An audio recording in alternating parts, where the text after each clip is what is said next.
So, ladies and gentlemen, boys and girls, and anybody else that may be watching, here it is. The new toy. The latest acquisition. Camera change.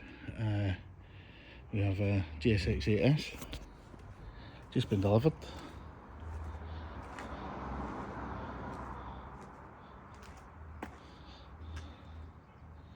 Absolutely cracking wee thing. Can't wait to get out in it. Once I squeegee all the bubbles out the screen protector that I just broke because I didn't realise it was screen protector. Screen protector for your bloody bike, eh? Let you hear what it's like.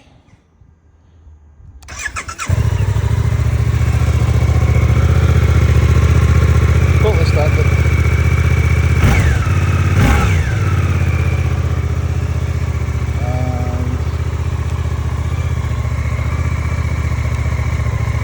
Delivery miles, perfect. Look forward to getting this one in. We'll be putting the seat cover, we'll be fitting the USB socket which goes there,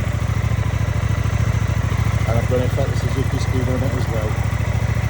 Cheers all.